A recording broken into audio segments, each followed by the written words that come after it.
Hello to all. Please subscribe the channel and press the bell icon for more video updates. Today is 5th July और 2020 and it's a Sunday today. चलिए आज analysis शुरू करने से पहले 3 question मैं पूछता हूँ, आप उनका जवाब कमेंट सेक्शन बताएं और उनके जवाब आपको एनालिसिस में मिल जाएंगे। तो पहला क्वेश्चन है कि कहते हैं कि कांगर वैली नेशनल पार्क कहाँ पे सिचुएटेड है। ये आप क्या कहते हैं सर्च भी कर सकते हैं गूगल पे और कमेंट ज़रूर करें, और जिसको पता है वो वैसे भी बता सकता है। तो आप बताइए कि क्या कहते हैं कांगर वैली नेशनल पार्क कहाँ पे सिचुएटेड है। सेकंड क्वेश्चन है कि आईसीएमआर और क्या कहते हैं आईसीएमआर ने एक कंपनी के साथ मिलके वो क्या कहते हैं एक वैक्सीन लॉन्च करने वाला है। 15 अगस्त को उसका लॉन्च है। उस वैक्सीन उसको किस कंपनी ने बनाया है, आईसीएमआर के साथ मिलकर किस कंपनी ने बनाया है। हैदराबाद बेस्ड कंपनी है, उसका नाम आप कमेंट सेक्शन में बताएं। और इसके बाद तीसरा क्वेश्चन आता है कि कहते हैं जब ओरिजिन हुआ था, लाइफ का ओरिजिन हुआ था, तो उस वक्त माइक्रो ऑर्गेनिज्म थे, तो उस वक्त ऑक्सीजन था कि नहीं था, उस वक्त ऑक्सीजन होता था कि ऑक्सीजन नहीं होता था। आप कमेंट सेक्शन में लिखो ऑक्सीजन येस या ऑक्सीजन नो, आप ऐसे कमेंट सेक्शन कर सकते हैं। आप इनका जवाब क्या कहते हैं एनालिसिस में आपको मिल जाएगा। चलिए शुरू करते हैं एनालिसिस आज का।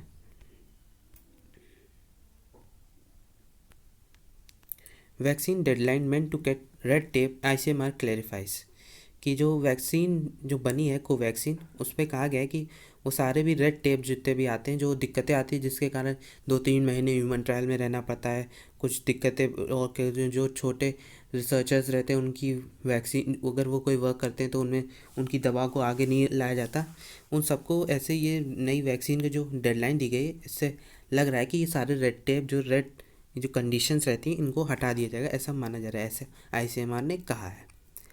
इसमें कहा गया है कि इंडिया में 60% ऑफ कोविड-19 पेशेंट है at least one comorbidity.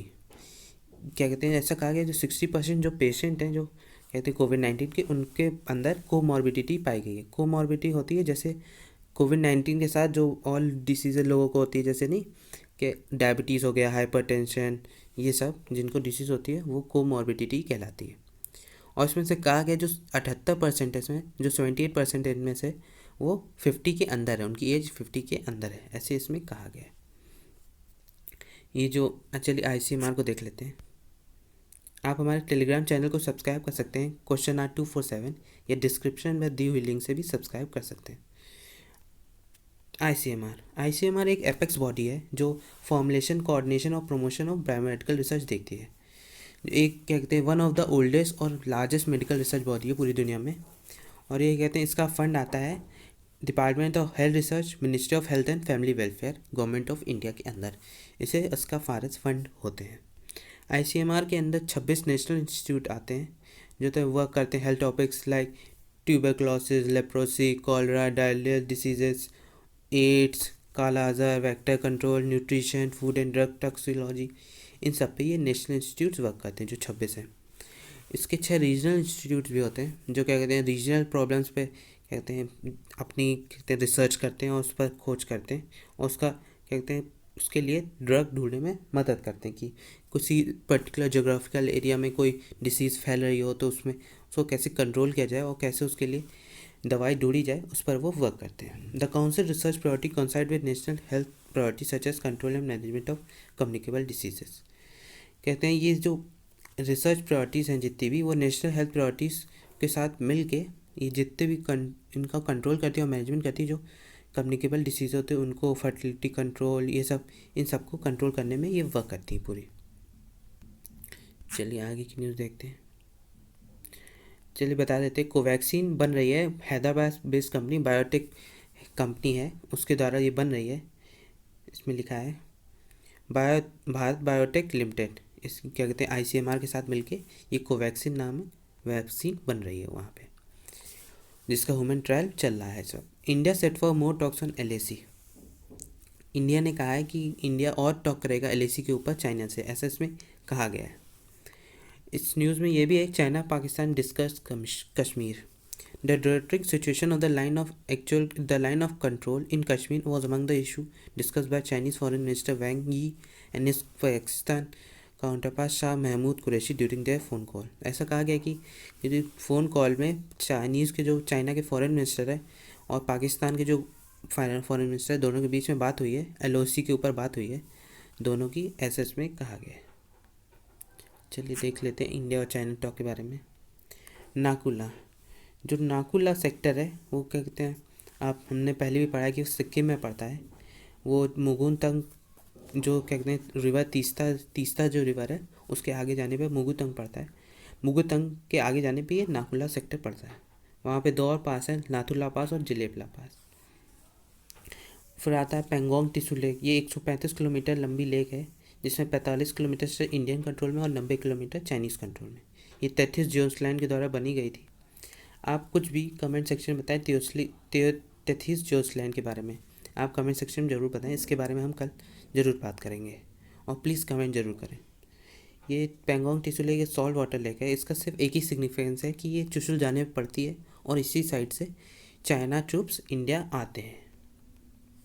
India China border देख लेते हैं। इंडिया चाइना बॉर्डर 3488 किलोमीटर लंबी बाउंड्री है, जो सन हेनरी मैकमोहन के नाम पे मैकमोहन लाइन रखा गया है दोनों के बीच में। इसके बीच में कई बार कॉन्फ्रेंस हुई है इसको डिस्प्यूट को ख़त्म करने के लिए, और कई बार हुई है।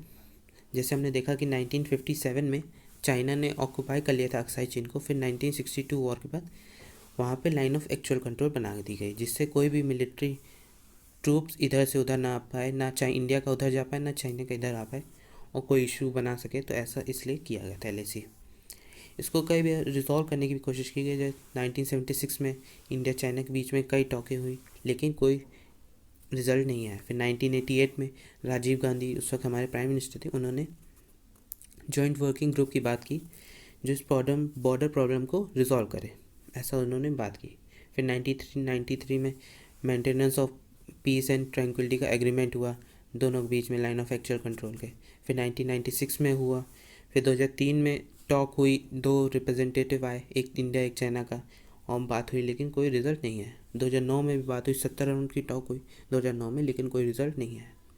इस वक्त NSA के अजीत डोभाल हैं, वो इस स्पेशल एनवॉय जो इस तरह की बातें होती हैं उनके लिए उन्हें अपॉइंट किया गया, ऐसा इसमें बताया गया।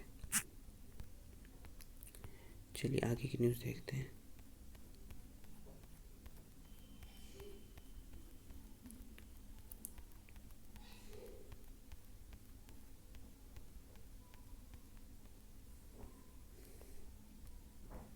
Pakistan will complete CPC at all cost. ऐसा इमरान खान जो है पाकिस्तान के प्राइम मिनिस्टर, उनका कहना है वो CPC का पाकिस्तान पूरी तरह से कंप्लीट करेगा, किसी भी कीमत पे कंप्लीट करेगा, ऐसे उनका कहना है। इसमें यही कहा गया है कि उन्होंने कहा है कि complete the ambitious China Pakistan economic corridor, जो चाइना पाकिस्तान इकोनॉमिक कॉरिडोर उसको पूरी तरह से कंप्लीट करेगा, जो एक 60 बिलियन क्या कहते हैं $60 बिलियन का प्रोजेक्ट है, जो काफ़ी ज़्यादा दोनों कंट्रियों के लिए अच्छा माना जा रहा है कि दोनों कंट्रियों को फ़ायदा होगा। पाकिस्तान को तो ज़्यादा फ़ायदा होगा ही अगर वो चाइना के साथ इकोनॉमिक कॉरिडोर बनाता है तो, और दोनों के बीच में एक वेदर फ्रेंडशिप होगी, और अच्छे तरह से ऑल वेदर फ्रेंडशिप होगी, ऐसा इसका कहा जा रहा है। चलिए देख लेते हैं CPC के बारे में। CPC ये एक फ्लैगशिप प्रोजेक्ट है, $multi-billion प्रोजेक्ट है, जो क्या कहते हैं एक चाइनीज़ प्रेसिडेंट जिनपिंग का प्रोजेक्ट है, aimed at enhancing Beijing influence around the world through China funded infrastructure project. कहते हैं उन वहाँ के चाइना के प्रेसिडेंट का मानना है कि इस प्रोजेक्ट से, इस तरह के प्रोजेक्ट करने से क्या कहते हैं चाइना के जो चाइना फंडेड इंफ्रास्ट्रक्चर प्रोजेक्ट है उनसे उनको फ़ायदा होगा, ऐसा बीजिंग को इन्फ्लुएंस मिलेगा, ऐसा उनका कहना है। ये जो चाइना पाकिस्तान इकोनॉमिक कॉरिडोर ये 3000 किलोमीटर लंबा है, जिसमें हाईवेज, रेलवेज और पाइपलाइंस का है। In the India China relationship, ये एक तरह से इंडिया चाइना रिलेशनशिप में एक दिक्कत की बात है, ये बिगाड़ सकता है इंडिया चाइना रिलेशनशिप, ऐसे इसका कहना है। CPC eventually aims at linking the city of Gwadar in southern West Pakistan to China's northwestern Xinjiang through a vast network of highways and railways. CPC से ये ग्वादर एक क्या कहते हैं साउथ वेस्टर्न पाकिस्तान में एक जगह है, वहाँ से जिंगपैंग जो चाइना के नॉर्थ वेस्टर्न एरिया में, उसको जोड़ना है हाईवे और रेलवे से, ऐसा ये प्रोजेक्ट है। The proposed project will be financed by heavily subsidized loans that will be disbursed to the government of Pakistan by Chinese banking giants such as, ये गवर्नमेंट ऑफ पाकिस्तान को फंड किया जाएगा Chinese bank जो हैं, Chinese bank Exim bank of China, China development bank और industrial and commercial bank of China, इन 3 बैंकों के द्वारा ये किया जाएगा फंड पूरा प्रोजेक्ट, ऐसा में कहना है। चलिए आगे की न्यूज़ देखते हैं। RERA pitches for one time realty डेप्ट रिकास। ऐसा रियल इस्टेट रेगुलेटर्स जो रेरा है, रियल इस्टेट रेगुलेटर्स है, उसमें कहा गया है कि जो रेरा है रियल इस्टेट रेगुलेटर्स एक्ट, उसमें within a week to RBI कि वो लिखेंगे और सीकिंग वन टाइम डेप्ट regulating for the industry to help developer over liquidity issues. ये कोई इंपॉर्टेंट न्यूज़ नहीं है, बस इसमें आता है रेरा इंपॉर्टेंट। चलिए रेरा को देख लेते हैं हम लोग। रेरा एक्ट 2016, ये इस कहते हैं अमेंडमेंट हुआ है। RERA the real estate regulation and development bill 2016 के द्वारा ये रेरा एक्ट लाया गया था। Was pass by the parliament in the March last year, कहते हैं 2016 में, and all the 92 section of the act came into effect from 1 May. और ये पूरी तरह फरवरी क्या कहते हैं मार्च में लाया गया था, फिर मई 2016 में इसे इम्प्लीमेंट कर दिया गया। इसके अंदर यूनियन टेरिटरी स्टेट सारे रेगुलेटरी अथॉरिटी के अंदर आते हैं। इसमें ये भी कहा गया है, ये कहता है to provide clarity to buyer developer will have to keep them informed of their ongoing project, कि वो एक बायर्स और डेवलपर्स हैं उनको पूरा एक तरह से इन्फॉर्म्ड जो प्रोजेक्ट चल रहा हो उसके बारे में पूरी डिटेल दी जाए और बताया जाए जो उसके वहाँ के हैं कि क्या चल रहा है, किस कैसा प्रोजेक्ट चल रहा है, इसके बारे में उनको बताया जाए। ऐसा इसमें कहा गया रेरा एक्ट में। RERA requires builder to submit their original approved plan for their ongoing project and other than that they may have earlier। क्या कहते हैं इसमें ये भी कहा गया है जो बिल्डर्स हैं उनको कहते हैं जो अप्रूव प्लान है उसको सबमिट किया जाए, जो ऑनगोइंग प्रोजेक्ट अप्रूव प्लान है उसको भी सबमिट किया जाए, और उसमें जो कोई अमेंडमेंट किया है या कोई चेंजमेंट किया है तो उसके बारे में भी आपको बताना होगा, ऐसे इसमें कहा गया है। It will be the responsibility of each state regulator to register real estate project and real estate agent operating in the state under RERA. क्या कहते हैं कि ये भी बताना होगा ये स्टेट रेगुलेटर को कि जो रियल स्टेट प्रोजेक्ट्स चल रहे हैं जितने, और जो जितने भी रियल स्टेट एजेंट्स हैं उनके बारे में भी रेरा के द्वारा स्टेट रेगुलेटर को बताना होगा। इसमें ये बात की गई। इसमें यह भी बताया गया कि RERA talks about the quality of construction projects, कि वो क्वालिटी भी देखता है कि जो कंस्ट्रक्शन वर्क चल रहा है वो सही से चल रहा है कि नहीं, अच्छा प्रोडक्ट यूज़ हो रहा है और अच्छे तरह से अच्छे प्रोपोर्शन में मटेरियल यूज़ हो रहा है कि नहीं, ये भी देखना रेरा क्या है। Developers can't invite, advertise, sell, offer, market or book any plot, apartment house without first registering it with the regulatory authority। ऐसा कहना है कि जो डेवलपर्स हैं जो बिल्डर्स हैं उन्हें इनवाइट नहीं कर सकते, जो भी प्लॉट या बिल्डिंग बना रहे हैं उसको एडवर्टाइज या सेल ऑफर नहीं कर सकते जब तक वो क्या कहते हैं रेगुलेटरी अथॉरिटी को उसे रजिस्टर ना करा दें। रजिस्टर कराने के बाद ही वो ऐसा कर सकते हैं, नहीं तो उनके ऊपर एक्शन लिया जाएगा। After registering the product, the developer will have to furnish detail of their financial statement, legal title deed and supporting documents। कि रजिस्टर कराने के बाद फिर जो जितने भी डेवलपर्स हैं उनको अपने फाइनेंशियल स्टेटमेंट बताने होंगे, लीगल टाइटल डीड बताने होंगे, सपोर्टिंग डॉक्यूमेंट्स दिखाने होंगे। इसमें यह भी कहा गया है कि if the promoter defaults on delivery within the agreed date they will be required to return the entire money invested by the buyers along the pre agreed interest rate mention in the contract based on the model contract given by RERA. क्या कहते हैं कि अगर जो builder है वो क्या कहते हैं जो डेडलाइन दी है अगर उस डेडलाइन में वो क्या कहते हैं नहीं दे पाता है तो क्या कहते हैं उसे पूरा पैसा वापस लौटाना होगा, और इंटरेस्ट के साथ जो रेरा में मेंशन है, मॉडल कॉन्ट्रैक्ट में जो मेंशन है रेरा के, उसमें जो इंटरेस्ट है उसके हिसाब से उन्हें पैसा देना होगा, ऐसे इसमें बात की गई है। If the buyer choose not to take money back the buyer will have to pay monthly interest.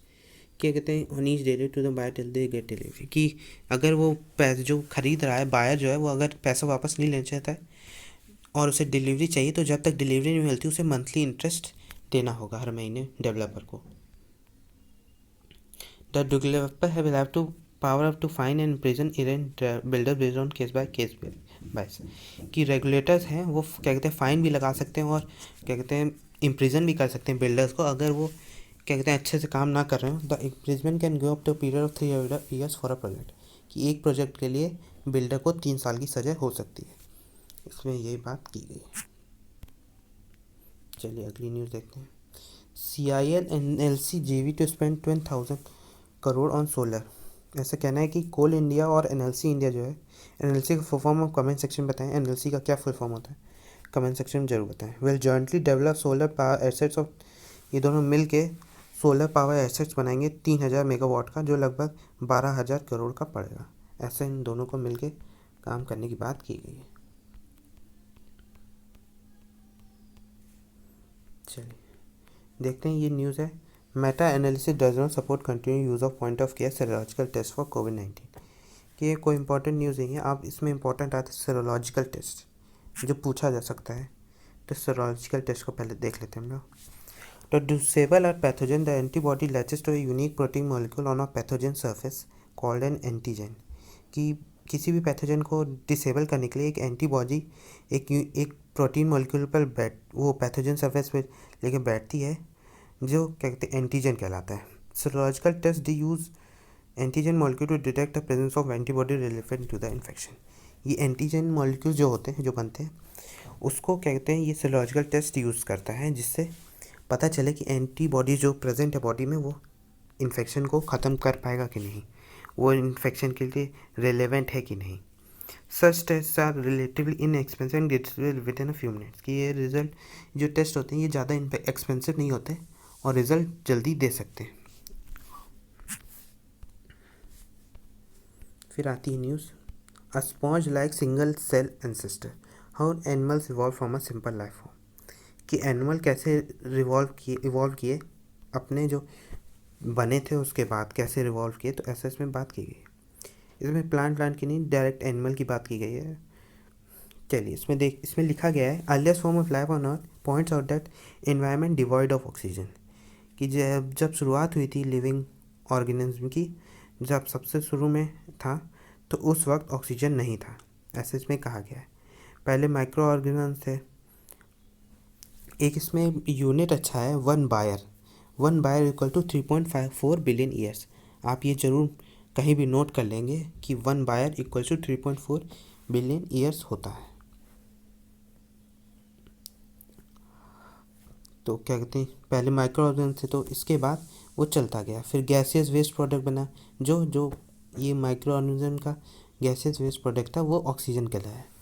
फिर 2 बायर ईयर के बाद ग्रेट ऑक्सीडेशन इवेंट हुआ, the amount of oxygen on earth became an important component of earth surface and amendable for earth animals life.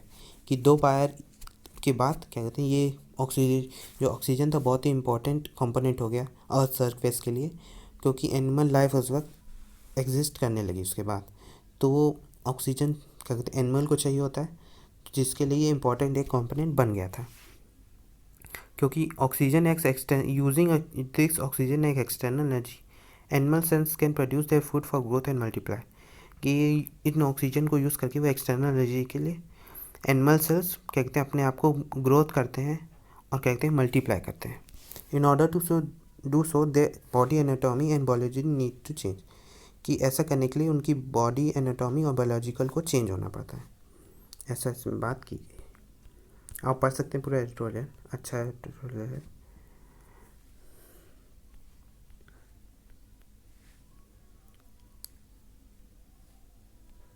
है detecting RNA virus in saliva samples using Raman spectroscopy. ऐसा Israel का कहना है, if Israel developed a spectroscopy based 1 minute breath analyser to detect coronavirus. कि जैसे हमने देखा Israel ने एक डेवलप किया है स्पेक्ट्रोस्कोपी, क्या कहते हैं ब्रेथ एनालाइजर डेवलप किया है, जिससे 1 मिनट में कोरोना वायरस पता चल जाता है कि कोरोना वायरस पेशेंट को है कि नहीं, उससे पता चल जाता है। तो इसी के ऊपर इंडिया वालों ने भी बनाया है, अमित दत्त कहते हैं, जो मुंबई बेस्ड एक टाटा मेमोरियल सेंटर है वहाँ पे बनाया गया है, अमित दत्त ने बनाया है, कि रमन स्पेक्ट्रोस्कोपी बनाया है, जिससे आरएनए वायरस जो सलाइवा सैंपल्स में उससे पता चल जाएगा कि आपको कोरोना वायरस है कि नहीं। इसमें इम्पॉर्टेंट आता है रमन स्पेक्ट्रोस्कोपी। चलिए देख लेते हैं हम इसको, रमन स्पेक्ट्रोस्कोपी को अलग से। Raman spectroscopy is one of the vibrational spectroscopic technique use to provide information on the molecular vibration and crystal structure. ये क्या कहते हैं टेक्निक यूज़ करती है, मॉलिक्यूलर वाइब्रेशन को देखती है और क्रिस्टल स्ट्रक्चर को देखती है, उसके ऊपर ये क्या कहते हैं वर्क करती है। This technique uses a laser light source to irradiate a sample and generates an infinitesimal amount of Raman scatter light which is detected as Raman spectrum. कि ये लेज़र लाइट यूज़ करती है एक सैंपल पर उसको इरेडिएट करने के लिए, फिर कई जिससे स्कैटर्ड लाइट बने जो रमन स्पेक्ट्रम कहलाती है। The characteristic fingerprinting pattern in a Raman spectrum make it possible to identify sustain and evaluate local crystallinity orientation stress. जिससे ये जो होता है, ये जो पैटर्न बनता है, इससे पता चलता है कि उसके लोकल क्रिस्टलिटी के बारे में और ओरिएंटेशन के बारे में, स्ट्रेस के बारे में पता चलता है। ये Raman spectrum plays an important role in both research and development and quality analysis, quality checking in variety of industry and academic fields। कि कई ये रिसर्च वर्क पे यूज़ होता है, रिसर्च एंड डेवलपमेंट प्रोजेक्ट्स में यूज़ होता है, और ये पूरी तरह से रमन स्कैटरिंग या रमन इफेक्ट के ऊपर वर्क करता है। ये पूरी तरह से उसी तरह बेस्ड है जो सीवी रमन के ऊपर था, जिन्होंने बनाया था 1928 में रमन इफेक्ट। तो इसीलिए इसे रमन स्पेक्ट्रोस्कोपी रखा गया नाम। चलिए आगे की न्यूज़ देखते हैं हम लोग। हाँ, ये न्यूज़ इम्पॉर्टेंट नहीं है, लेकिन मैंने आपसे क्वेश्चन पूछा था कंगर वैली नेशनल पार्क कहाँ पे। ये Kanger valley national park Chhattisgarh में। देखना है कि कमेंट सेक्शन में किसने किसने सही जवाब दिया है। The impact of Chinese app ban. हमने देखा जैसे 20 सोल्जर्स मरे, तो उसके बाद इंडियन गवर्नमेंट ने क्या कहते हैं 59 ऐप्स को बंद कर दिया, जो चाइना के ऐप्स हैं उनको बंद कर दिया। ऐसा हुआ, और क्या कहते हैं ऐसा कहा जा रहा है कि वो क्या कहते हैं डाटा सिक्योरिटी को हार्म कर रहे थे, नेशनल सॉवरेनिटी को कि डैमेज कर रहे थे, ऐसा उनका कहना था कि उसको बैन करने के ऊपर। इसमें वही बात की गई है कि the ministry of electronics and information technology press में कहा कि many complaints of from various sources including server reports, कि कई कंप्लेन आई अलग अलग तरह से, जैसे कि उनका डाटा, यूज़र्स का डाटा स्टील हो रहा है या उन पर गलत तरह से यूज़ किया जा रहा है, ऐसा उनका कहना था।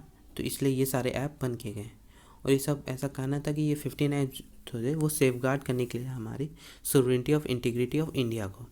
ये section 69A of the information technology act के द्वारा इसे बैन किया गया है। Information technology procedure and safeguard for blocking of access of information by public rule 2009 के द्वारा इसे बैन किया गया है। इसमें आता है Indian computer emergency response team regarding security of data and loss of using this apps. ऐसा कहना है कि CRTN ने कहा कि ये सिक्योरिटी ऑफ डाटा कराता और प्राइवेसी को डैमेज कराता, इसीलिए इन ऐप्स को बंद किया गया है। चलिए पहले देख लेते हैं CRTN के बारे में, देख लेते हैं, फिर आगे का न्यूज़ देखेंगे।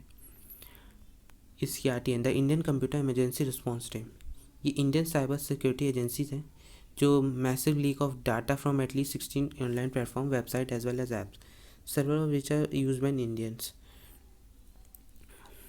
जो इंडियन साइबर अटैक्स होते हैं ये उन सब पे वर्क करती है, जैसे अभी पहले भी हुआ था तो उन पे ये वर्क करती है।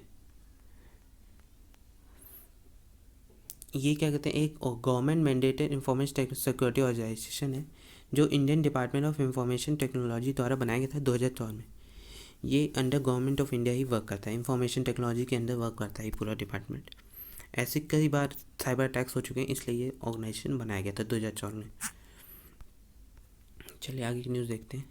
ऐसा कहा जा रहा है कि ये एक डिजिटल स्ट्राइक है एक तरह से चाइना के ऊपर safety, security, defence and security and integrity of India के लिए। ये data and privacy of people of India को बचाने के लिए ये किया गया है। इसमें ये भी कहा गया है how will user be affected, कि अगर कोई यूज़र पहले से इन ऐप्स को इंस्टॉल किए है तो उसे यूज़ कर सकता है जब तक कोई उसका अपडेटेड वर्जन नहीं आए, क्योंकि अब गूगल प्ले स्टोर में इसका अपडेटेड वर्जन नहीं आएगा उस कंट्री में जहाँ पे ये बैन है।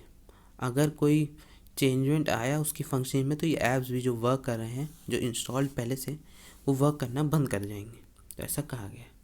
तो जैसे हमने देखा कि टिकटॉक जैसे ऐप्स जिनका ग्रेट फॉलोइंग है, बहुत ज़्यादा ही लोग यूज़ करते हैं और काफ़ी ज़्यादा लोगों के ऊपर आ रहा है, तो उसका अल्टरनेटिव लोग अब निकाल रहे हैं। जैसे चिंगारी को आपने देखा होगा जो टिकटॉक का अल्टरनेटिव कहा जा सकता है, क्योंकि वो भी उसी तरह का एक ऐप है। What has China response been to the ban, कि उस चाइना क्या रिस्पॉन्स रहा, तो उनका कहना था कि इस suspect India action could be in violation of the World Trade Organization rules, कि जो इंडिया के एक्शन है वो वर्ल्ड ट्रेड ऑर्गेनाइजेशन रूल्स को वायलेट करता है, ऐसा उनका कहना था, क्योंकि ये ऐप डैमेज नहीं करते थे, ऐसा उनका कहना था चाइना गवर्नमेंट का।